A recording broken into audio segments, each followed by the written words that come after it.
सूरज की तपती गर्मी उस बंजर जमीन पर पड़ रही थी, जो चारों तरफ चल रही जंग की सच्चाई को बयान कर रही थी। लोगन, एक थका हारा सिपाही, जंग से परेशान होकर एक पल का सुकून ढूंढ रहा था ताकि इस बेरहम गर्मी से थोड़ी राहत मिल सके। आराम करते वक्त उसकी नजर एक चमक पर पड़ी। पास ही धूल में आधा दबा हुआ एक फोटो पड़ा था। उसने उसे उठाया। उसकी फीकी तस्वीर उसकी कठोर हकीकत से बिल्कुल उलट थी। जैसे ही उसने तस्वीर को हाथ में लिया, एक जोरदार धमाका हुआ। हवाई हमले ने उसकी आरामगाह को तहस नहस कर दिया। जमीन आग के गोले में बदल गई। जब धुआं छटा तो लोगन अकेला बचा था। उसकी पूरी यूनिट, उसके भाई बंद, सब चले गए। हैरान लेकिन चमत्कारिक रूप से सही सलामत, लोगन ने उस तस्वीर को देखा और उसे एक गहरी सच्चाई का एहसास हुआ। ये उसका लकी चार्म था। अगले दिन किस्मत ने फिर से क्रूरता दिखाई। उसका हेलीकॉप्टर पर हमला हुआ, लेकिन एक बार फिर लोगन बिना खरोंच के बच गया। उस तस्वीर में जैसे कोई अनदेखी ताकत थी जो उसे जंग के खतरों से बचा रही थी।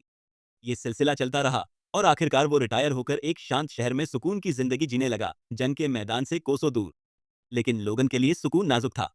वो शांत शहर जो उसकी जानी पहचानी उथल पुथल से इतना अलग था, उसके दिल में बने जख्मों को मिटा नहीं सका। उसे गंभीर post traumatic stress disorder PTSD था। कोई भी अचानक आवाज, कार का बैकफायर, दूर कहीं बिजली का कड़कना उसे तुरंत चौकन्ना कर देता और वो फिर से जंग के मैदान में पहुंच जाता। उसकी बहन, जो उसकी तकलीफ देख रही थी, अक्सर अपने बच्चों को बाहर खेलने भेज देती ताकि लोगन की अप्रत्याशित प्रतिक्रियाओं से उन्हें बचा सके।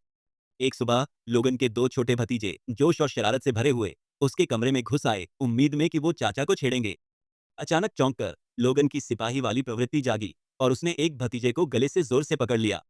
उसकी बहन अंदर आई। उसका चेहरा डर और हैरानी से भरा था और ये दृश्य देखकर तीनों अवाक रह गए। तनाव भरे माहौल में लोगन की नजर उस फीकी तस्वीर पर पड़ी। उसने उसे गौर से देखा और एक नई चीज नजर आई, एक लाइट हाउस जो लुइसियाना में 500 किलोमीटर दूर था। ये एक संकेत था, उसके तूफानी दिमाग के लिए एक उम्मीद की किरण। अपनी बहन से दिल से विदाई लेकर लोगन अपने वफादार कुत्ते जेड के साथ एक अनघट यात्रा पर निकल पड़ा। वो पैदल चले, दिन से रात तक, किसी भी सवारी से परहेज करते हुए। जब भूख लगती, लोगन आग जलाकर खाना बनाता। जब थकान हावी हो जाती, वो जेड के सहारे आराम करता, कुत्ते की मौजूदगी में सुकून पाता। ये लंबी कठिन यात्रा एक तरह की थेरेपी बन गई। कदमों की स्थिर लय, शांत साथ, धीरे धीरे उसके टूटे दिल को जोड़ने लगा। धीरे धीरे लोगन शांत जिंदगी की लय में ढल गया और उसका पीटीएसडी, जो पहले उसका पीछा नहीं छोड़ता था, कम होने लगा। कुछ समय बाद क्षितिज पर वो सफेद लाइट हाउस दिखा जो उम्मीद का प्रतीक था। तस्वीर को थामे लोगन ने आसपास पूछताछ की और एक स्थानीय सराय में पता चला कि तस्वीर वाली औरत बेत शहर के बाहर एक पेड बोर्डिंग हाउस चलाती थी। बिना देर किए लोगन बोर्डिंग हाउस की ओर चल पड़ा। धूप से निकलते ही बेत सामने आई, तस्वीर से भी ज्यादा खूबसूरत और आकर्षक, जिसने लोगन को बोलने लायक भी नहीं छोड़ा। वो कुछ बोलना चाहता था, अपनी मौजूदगी की वजह बताना चाहता था, लेकिन बेत के फोन की लगातार कॉल्स ने उसे मौका नहीं दिया। बेत का बोर्डिंग हाउस काम से भरा था, खासकर जब से एक कर्मचारी ने नौकरी छोड़ दी थी और उसकी बूढ़ी दादी को मदद करनी पड़ रही थी। लोगन तस्वीर दिखाने ही वाला था कि बेत ने गलती से उसके हाथ में एक फ्लायर को जॉब एप्लीकेशन समझ लिया और उसे फॉर्म थमा दिया। हालांकि जब लोगन ने बताया कि वो रिटायर्ड मरीन है और 1500 किलोमीटर पैदल चलकर आया है, बेत चौंकी। कोई सिपाही, उसने सोचा, सिर्फ कुत्तों की सफाई के लिए इतना दूर नहीं आएगा। उसने अपनी दादी से उसे भेजने को कहा। लोगन ने गंभीरता से बताया कि उसकी पुरानी जिंदगी हिंसा से भरी थी और अब वो शांति चाहता है। उसने कुत्तों को प्रशिक्षण देने का अपना अनुभव भी बताया। दादी उसकी ईमानदारी से प्रभावित होकर उसे नौकरी दे दी। लोगन ने पास में एक पुराना घर किराए पर लिया, वहां रहने और काम करने का फैसला किया, सही वक्त का इंतजार करते हुए कि वो तस्वीर का राज खोल सके।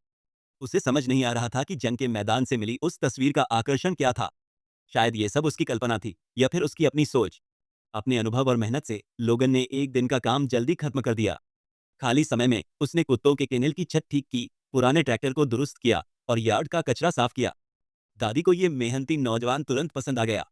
बेत का शर्मीला बेटा बीबी भी लोगन में दिलचस्पी लेने लगा। बीबी अकेले वायलिन बजाता था, लेकिन जब भी लोगन उसे बजाते देखता, उसकी तारीफ करता। इससे बीबी का आत्मविश्वास बढ़ा और लोगन, जो पियानो भी बजाता था, उसके साथ संगीत के जरिए रिश्ता गहरा कर लिया। लेकिन बेथ लोगन से ठंडी और दूर रही। उसे लोगन का बार बार घूरना अजीब लगता था। ये नहीं समझ पा रही थी कि उसे देखकर लोगन के जंग जर्जर दिल को सुकून मिलता था। एक दिन अचानक एक पुलिस कार यार्ड में आई और एक आदमी आत्मविश्वास से अंदर आया। वो लोगन को देखकर हैरान हुआ और बिना कुछ कहे उसे दीवार से सटाकर चेक करने लगा। पता चला कि वो बेथ का पूर्व पति था, एक मशहूर स्थानीय पुलिस अधिकारी, जिसके पिता राज्य में बड़े जज थे। वो ताकतवर था, कभी सिर झुकाने की जरूरत नहीं पड़ी। तलाक के बाद भी वो बेथ को परेशान करता था, बीबी की कस्टडी का डर दिखाकर उसे काबू में रखता था। बेथ डर और फंसी हुई थी, जिसके चलते वो किसी और मर्द से रिश्ता नहीं बना पाई। हालांकि एक रात खाने पर बीबी ने बेथ की रोक के बावजूद लोगन को साथ खाने के लिए बुला लिया। खाने के बाद उन्होंने शतरंज खेला और बीबी ने लोगन के लिए जादू का शो भी किया। बेथ हैरान थी। बीबी, जो आमतौर पर शर्मीला था, उस रात इतना खुश और जीवंत था। लोगन के जाने के वक्त वो तस्वीर की कहानी बताने वाला था, लेकिन शब्द नहीं मिले। सब कुछ एक परिकथा जैसा लग रहा था। अगले दिन उथल पुथल मच गई। बेद के भाई की बरसी थी और हमेशा शांत रहने वाली बेद घर आई और गुस्से में अपने बगीचे को कैंची से उजाड़ने लगी, दीवार तोड़ने की कोशिश करने लगी। लोगन तुरंत उसकी मदद को आया और उसे गले लगाकर सांत्वना दी, जबकि वो बेबस होकर रो रही थी। बेद का भाई भी मरीन कॉर्प्स में था, लेकिन 1 साल पहले जंग में शहीद हो गया। अधिकारियों ने उसकी मौत की साफ वजह नहीं बताई, जांच लटकी रही और अफवाहें थी कि वो दोस्ताना गोलीबारी में मारा गया। उसकी बेमानी मौत बेद के लिए असहनीय थी। वो अपने भाई से बहुत प्यार करती थी और दीवारों में किताबें छुपाने की उनकी यादें अभी भी जिंदा थी। इन यादों को सोचते हुए बेथ आखिरकार फिर से मुस्कुराई। वक्त के साथ लोगन बेथ के परिवार का हिस्सा बन गया। कुत्तों का केनिल साफ सुथरा रहने लगा और बीबी के साथ उसका रिश्ता मजबूत हुआ। वो एक असली परिवार की तरह लगने लगे, हर दिन हंसी और खुशी से भरा। कभी कभी बेथ को लगता कि लोगन ही बीबी का असली पिता है, लेकिन हकीकत जल्दी ही इस भ्रम को तोड़ देती। एक दिन बीबी को एक कार्यक्रम में जाना था और बेथ का पूर्व पति उसे बिना कुछ कहे ले गया। जब बीबी लौटा तो उसकी नाक से खून बह रहा था, बेसबॉल लगने की वजह से। बेथ ने पूछने की कोशिश की, लेकिन उसका पूर्व पति बेसब्रा होकर बिना जवाब दिए चला गया। जब बेथ ने शिकायत की तो उसने गुस्से में उसे पकड़ लिया। लोगन ने तुरंत हस्तक्षेप किया, बेथ को छुड़ाया, जिससे दोनों मर्दों में दुश्मनी और गहरी हो गई। लड़ाई के बाद लोगन अंदर गया और बेथ ने तुरंत सफाई देनी शुरू की, शर्मिंदगी से बचने की कोशिश की। लेकिन लोगन को सिर्फ उसकी फिक्र थी और उसकी हमदर्दी ने बेथ को एक गर्मजोशी दी जो उसने लंबे वक्त से नहीं महसूस की थी। लोगन के जाने के वक्त बेथ अपने जज्बात रोक न सकी। वो बाहर भागी, उसे पुकारा और हिम्मत करके डेट पर बुला लिया, ये जानने की चाहत में कि उनके बीच जो रिश्ता पनप रहा था वो क्या था। उस शाम बेथ ने अपनी सजावट में खूब मेहनत की और उसकी दादी मुस्कुराते हुए देखती रही। लंबे अरसे बाद बेथ डेट पर जा रही थी और वो लोगन से भी ज्यादा घबराई हुई थी। वो घाट पर गए जहां बेथ ने बताया कि उसके माता पिता की मौत बचपन में ही हो गई थी और उसकी दादी और भाई ही उसके सबसे करीबी थे। भाई की मौत ने परिवार को तोड़ दिया था और वो पुरानी नाव पर खेलने की यादें ताज़ा करती थी।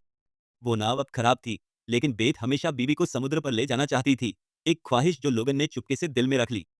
जैसे जैसे उन्होंने अपनी जिंदगी की बातें साझा की, उनका भावनात्मक रिश्ता गहरा होता गया।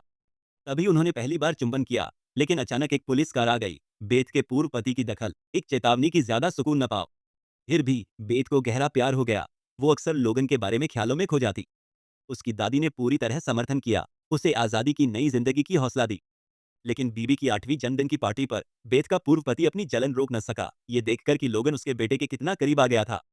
उसने किचन में बेथ को चेतावनी दी, अगर लोगन को नहीं भेजा तो वो बीबी को हमेशा के लिए ले जाएगा। यकीन था कि कोर्ट उसका साथ देगा। बीबी को खोने के डर से बेथ को लोगन को जाने के लिए कहना पड़ा। वापसी में उसका पूर्व पति लोगन का पीछा करता रहा, सीटियां बजाता और ताने मारता रहा, अपनी घिनौनी खुशी दिखाता हुआ। लोगन ने चुप्पी साध ली, जवाबी हमला नहीं किया। उस रात बेथ की दादी ने सवाल किया कि क्या जिंदगी भर पूर्व पति के डर में जीना सही है। उन्होंने कहा कि बच्चे के लिए सब कुर्बान करना निस्वार्थ नहीं, बल्कि मूर्खता है। बेथ पहले तो चुप रही, फिर समझ आया कि उसे खुद और बीबी के लिए खड़ा होना होगा। अगली सुबह बेथ हिम्मत जुटाकर बीबी को अपने पूर्व पति के घर ले गई, एक आम मुलाकात की उम्मीद में। उसने बेथ को उसकी शाम के बारे में चिढ़ाया, लेकिन बेथ ने पहली बार दृढ़ता से जवाब दिया, उसके असली इरादे उजागर किए। वो वाकई बीबी की परवाह नहीं करना चाहता था, बस उसे काबू में रखने के लिए बच्चे का इस्तेमाल करता था। अब उसकी चालों से आजाद बेथ ने लोगन को पूरे दिल से गले लगा लिया। उन्हें नहीं पता था कि उसका पूर्व पति अपनी कुटिल सत्ता की चाहत में बेथ का पीछा कर रहा था और उसकी लोगन से मुलाकात देख ली। उसने रात लोगन के घर के बाहर बिताई, सुनता और साजिश रचता रहा। इस बीच लोगन के सहारे बीबी फलने फूलने लगा, चर्च में एक गाना गाया जिसे सबने सराहा और सहपाठियों से सम्मान पाया। बेथ अपने बेटे की तरक्की देखकर भावुक हो गई। अपने बेटे को लोगन के साथ इतना खुश देख बेथ का पूर्व पति गुस्से में आ गया। एक दोस्त ने उसे बताया कि लोगन एक बार में बेथ की तस्वीर लेकर उसके बारे में पूछ रहा था। मौके का फायदा उठाकर उसने लोगन के घर में सेंध लगाई, तस्वीर चुराई और बेथ को दिखाकर शक पैदा किया। उसने कहा कि लोगन, जिसका कोई परिवार या दोस्त नहीं, और अचानक उसके भाई की तस्वीर लेकर आया, जरूर कुछ गलत इरादा रखता है। उसने ये भी झूठ बोला कि शायद लोगन ही उसके भाई की मौत का जिम्मेदार है, शायद छुटकारा पाने की कोशिश में। उलझन और छल में फंसकर बेथ ने लोगन से गुस्से में सवाल किया। मजबूरन लोगन ने तस्वीर की अविश्वसनीय कहानी सुनाई, एक ऐसी कहानी जो परिकथा जैसी थी, कि कैसे जंग के मैदान में ये तस्वीर उसके हाथ लगी और उसे बेथ तक ले आई। ये उसकी सच्चाई थी। बेथ के उलझे मन के बीच वो अकेले घाट पर गई और देखा कि लोगन ने पुरानी नाव ठीक कर दी थी। एक काम जो उसे कृतज्ञ और उलझन में डाल गया। इस बीच उसका पूर्व पति नशे और गुस्से में लोगन से गली में भिड़ गया, हथियार निकाला। लेकिन लोगन, प्रशिक्षित और शांत, ने उसे निहत्था कर दिया, पिस्तौल के टुकड़े कर दिए और हादसा टाल दिया। शर्मिंदगी से भरा और अपने प्रभावशाली पिता से सलाह के बाद उसने अपनी पुलिस बैच छोड़ दी। हालात बेकाबू होते देख घर पर बेत और उसकी दादी तूफान के बीच बहस कर रहे थे। दादी का मानना था कि लोगन का तस्वीर ढूंढना किस्मत थी जो बदली नहीं जा सकती। उसी वक्त लोगन जाने की तैयारी में बीबी की किताब में बेत के भाई की तस्वीर देखी। उसे उस रात का वो शख्स याद आया और समझ आया कि बेत का भाई एक साथी को बचाते हुए शहीद हुआ था। उसने फैसला किया कि जाने से पहले बेत को सच बताना होगा। तूफान तेज हुआ और बेत का पूर्व पति हताश और लापरवाह घर आया, माफी मांगने की कोशिश में। बेत के मना करने पर उसने गुस्से में बीबी को ले जाने की धमकी दी। हड़बड़ी में बीबी बाहर भागा, बेत और उसका पूर्व पति पीछे दौड़े। लोगन बिना पूरी बात जाने दादी की चिंता देखकर उनके पीछे गया। तूफान में बीबी एक पुराने लकड़ी के पुल पर भागा जो बारिश में टूट गया। बेत का पूर्व पति एक चोर पकड़ने में कामयाब रहा, लेकिन बीबी गिरने लगा। अचानक पुल को सहारा देता पेड़ उसके पैर पर गिरा, उसे जकड़ लिया। दर्द के बावजूद वो बीबी की ओर खिसका, अपनी गलत मंशा के बीच थोड़ी सी सच्ची फिक्र दिखाते हुए। लोगन वक्त पर पहुंचा। पूर्व पति पैर में ऐंठन से जकड़ा ने लोगन से बीबी को पहले बचाने को कहा। लोगन ने बीबी को बचा लिया, लेकिन तभी एक टूटे शेड का मलबा पूर्व पति पर गिरा और नदी का तेज बहाव उसे ले गया। उसकी हरकतें भले ही गलत इरादों से भरी थीं, आखिर में एक बलिदान बन गई।